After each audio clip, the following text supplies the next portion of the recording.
ਵੱਡੀ ਤੇ ਆਮ ਖਬਰ ਤੇ ਸ਼ਾਮਿਲ ਕਰੀਏ। यूट्यूबर रजब भट्ट ਤੇ ਟਿਕਟੋਕਰ ਨਦੀਮ ਨਾਨੀਵਾਲਾ ਦਾ 10 ਦਿਹਾੜਿਆਂ ਲਈ ਹਿਫਾਜ਼ਤੀ ਜ਼ਮਾਨਤ ਮਨਜ਼ੂਰ ਕਰ ਲਿੱਤੀ ਗਈ। ਮੁਤਲਕਾ ਅਦਾਲਤ ਨੂੰ ਰਜੂ ਕਰਨ ਦੀ ਹਿਦਾਇਤ ਦਿੱਤੀ ਗਈ। इस्लामाबाद हाई कोर्ट के जस्टिस इनाम अमीन मिनहास ने समात की। रजब भट्ट बरतानिया तो डिपोर्ट होने तो बाद इस्लामाबाद अपने टिकटॉकर नदीम नानीवाला भी नाल सन। रजब भट्ट ते नदीम नानीवाला बगैर नंबर प्लेट वाली गड्डी विच अदालत आए। सहाफी के सवाल ते रजब भट्ट ने दस्या, मेरी गड्डी नहीं, लिफ्ट लईए। गड्डी के ड्राइवर ने आख्या, मेरी गड्डी है, मैं इन्हां नूं बाया सी।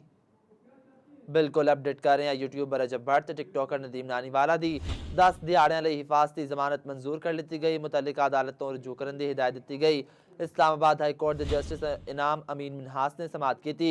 रजब भट्ट बरतानिया तो डिपोर्ट होने तो बाद इस्लामाबाद अपड़ गए सन ते टिकटॉकर नदीम नानीवाला भी नाल सन। रजब भट्ट ते नदीम नानीवाला बगैर नंबर प्लेट वाली गड्डी विच अदालत आए।